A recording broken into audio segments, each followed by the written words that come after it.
Bonsoir à tous, merci de nous rejoindre sur la première. Dans l'actualité ce soir, 6 mois de plus pour Air Tahiti.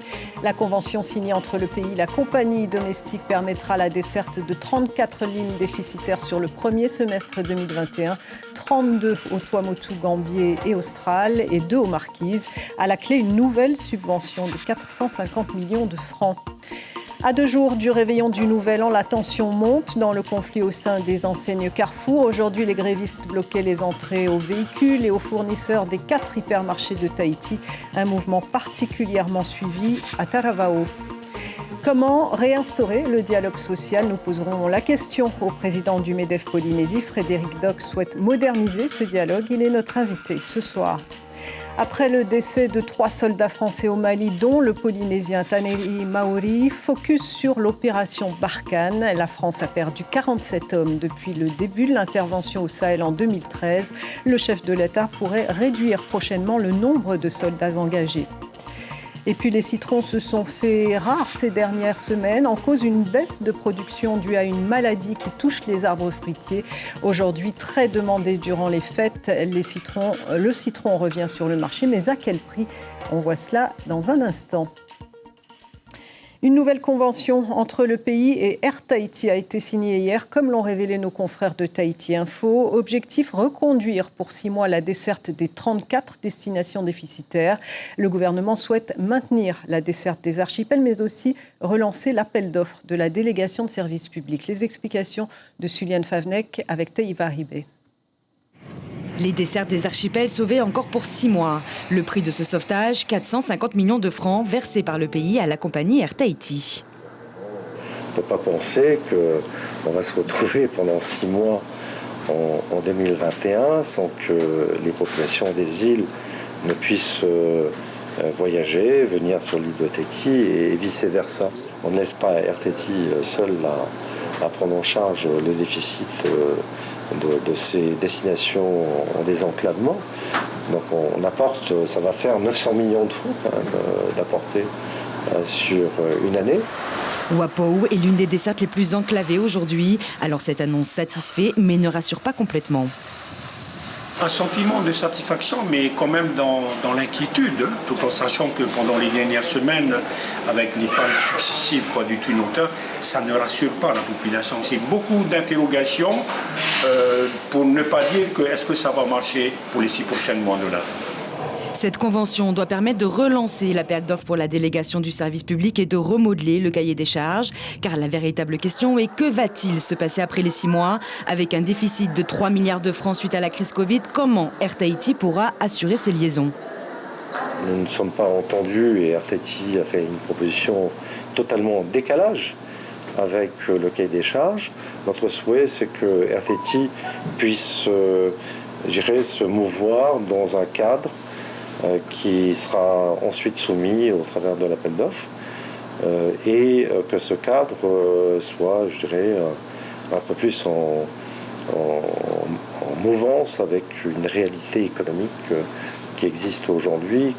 Si Air Tahiti pourrait récupérer la desserte de 32 îles, Tahiti Charter, elle, se positionne sur les 2 destinations des Marquises, Wapou et Wauka. Un avion doit être construit aux États-Unis et devrait arriver en mars-avril prochain. Oui, je rappelle que 32 lignes sont déficitaires sur les Tuamotu, Gambier et Austral et 2 sur les Marquises. C'est l'image du jour, les entrées des 4 magasins de l'enseigne Carrefour bloquées par les grévistes qui ont mis en place des barrages filtrants. Un durcissement du conflit qui tombe mal pour les usagers, clients comme commerçants des galeries à 2 jours du réveillon du Nouvel An. Exemple à Taravao où le mouvement est particulièrement suivi. Lucille Guichet-Tirao, Sandroli avec Marcel Bonneau. C'est un parking totalement désert. À 2 jours du réveillon du Nouvel An, l'image est inhabituelle. Sous ce calme apparent, les clients ont toujours accès à leur grande surface, à condition de trouver une place à l'extérieur. Oui, parce qu'il n'y a pas de parking. Hein. Là, il y a il y a presque 1 kilomètre, je suis venu à pied. C'était génial aujourd'hui, il n'y avait pas trop de monde, c'est calme. Tu peux prendre ton temps et tout. Les caisses sont vides, donc ça va. Tôt ce matin, avant l'ouverture, les grévistes ont installé un barrage filtrant. Ils sont une 50aine à l'entrée du magasin de Travo. Ici, le mouvement est particulièrement suivi et aucun véhicule, ni client ni fournisseur, ne peut entrer. On ne passe pas à la vitesse supérieure, on va rester serein. Nous, on veut qu'on nous entende, c'est tout. Hein?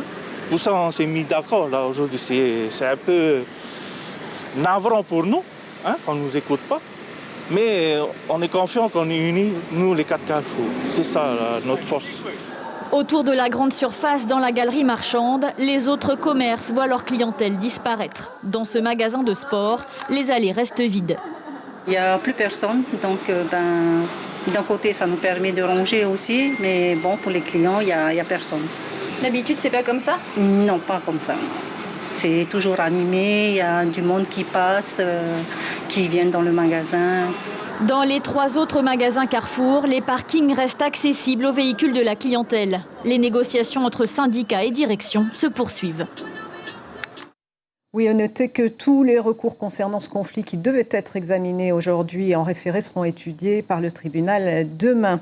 Frédéric Doc, bonsoir. Bonsoir. Merci d'être là. Vous êtes le président du MEDEF Polynésie. Vous constatez aujourd'hui l'échec du dialogue social. Vous appelez à une modernisation de ce dialogue. Et vous estimez que les représentants du personnel au sein des entreprises doivent reprendre leur place. Est-ce que ça veut dire qu'on ne négocie plus au sein des entreprises ?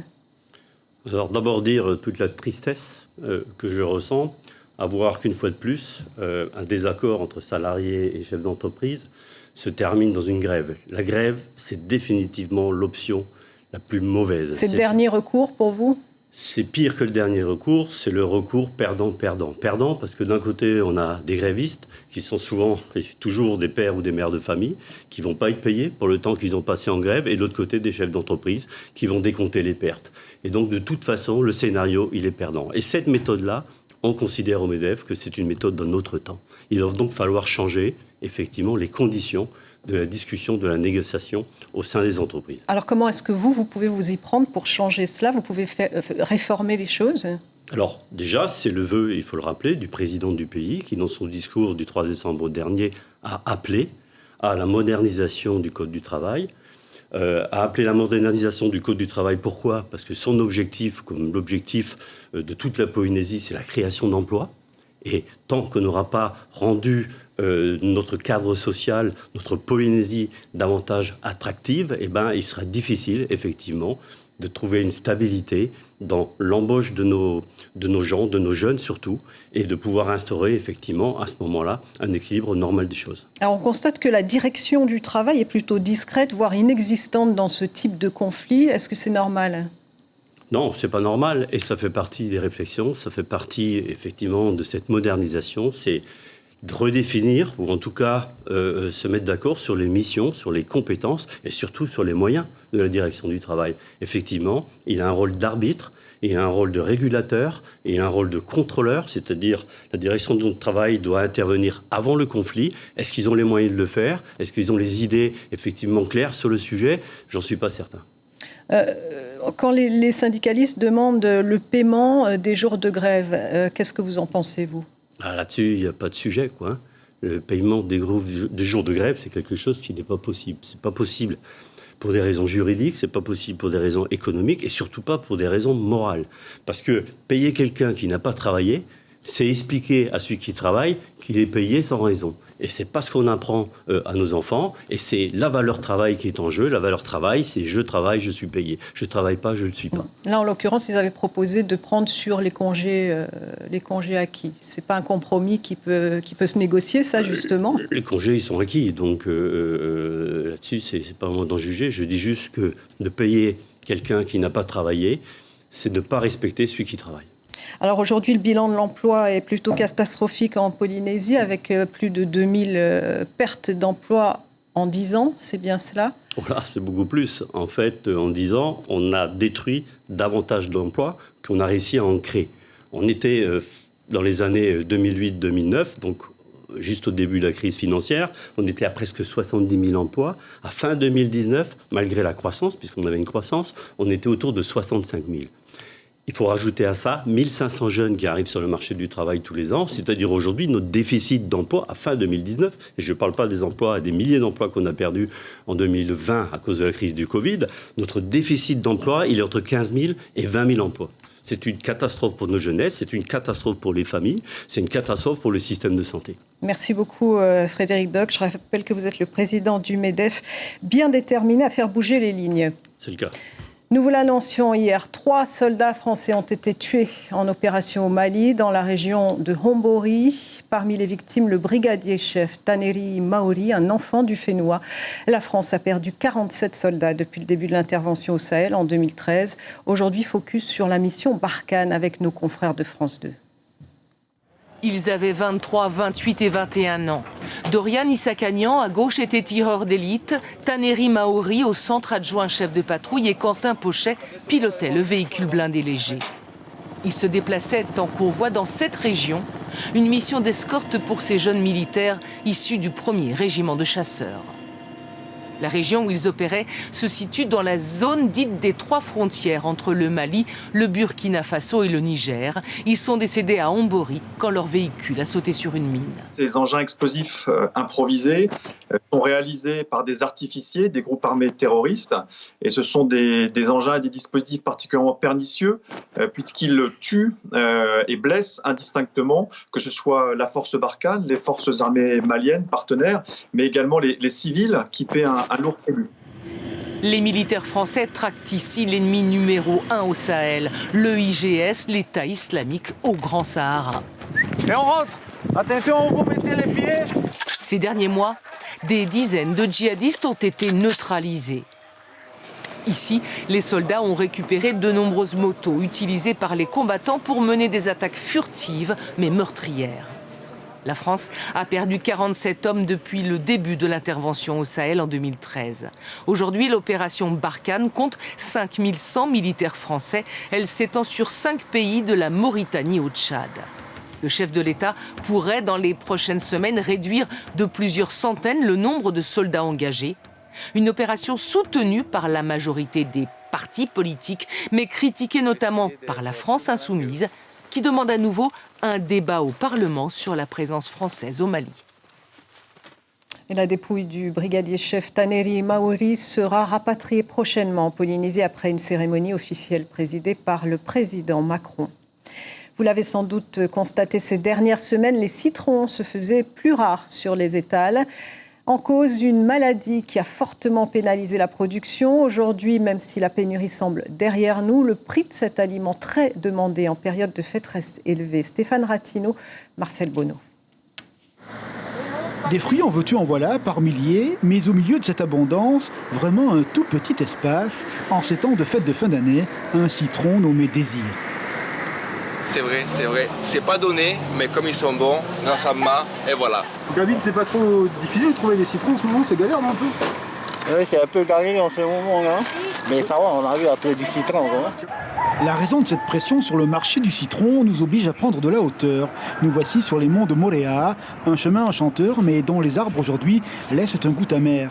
Les citronniers sont malades, conséquence, les fruits ne poussent plus sur les branches, la mort dans l'arbre.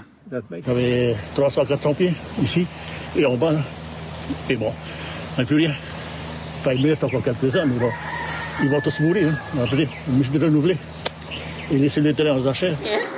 Eugénie, elle, a de la chance. Cette agricultrice de Maltaïa a des arbres jeunes sur ses terres. Cette saison, ils sont en pleine production.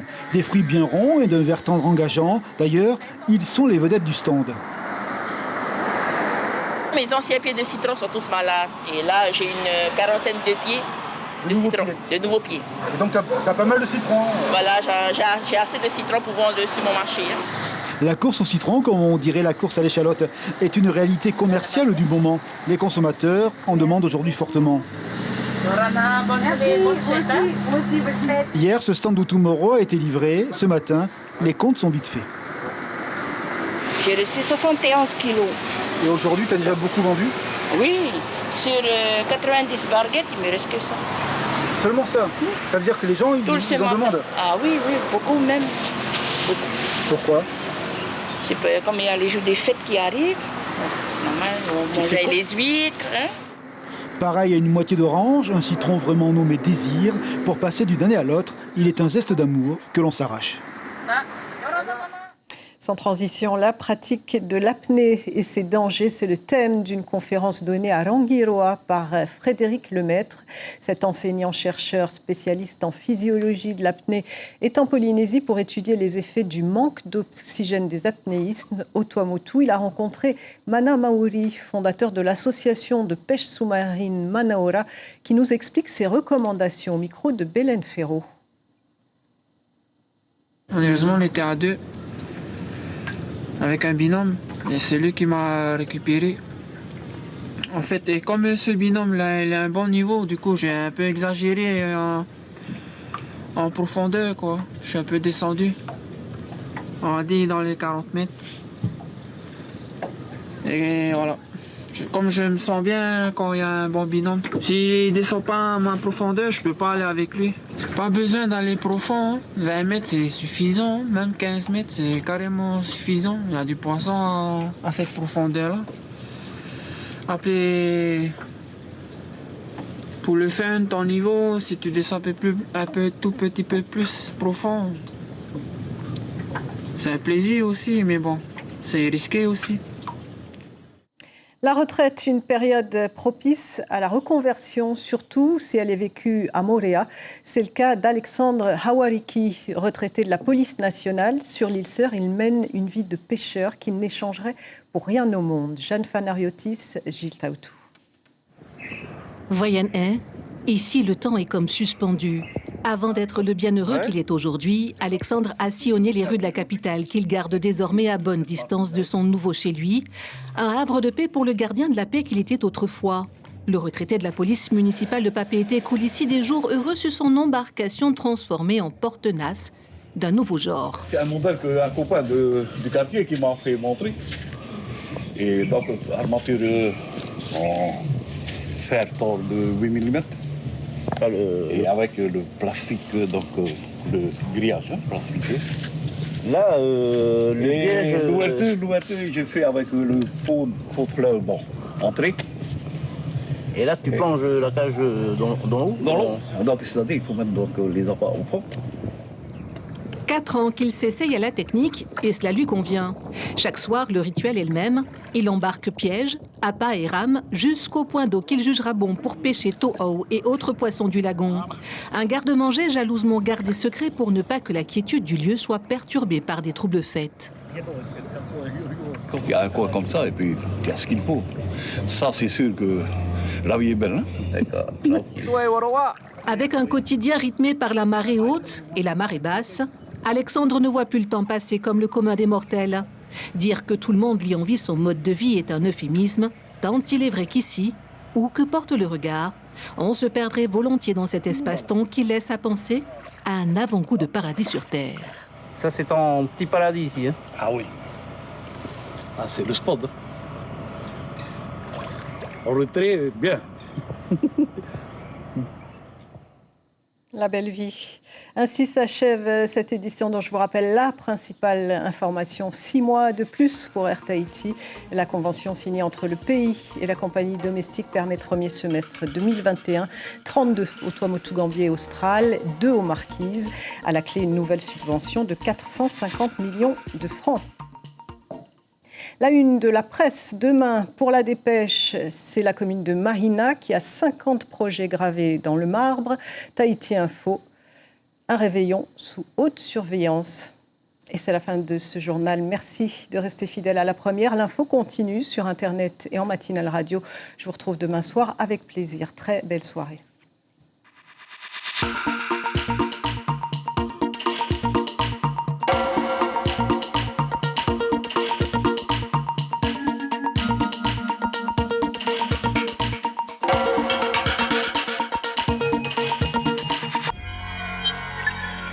Retrouvez ce programme en replay sur notre site internet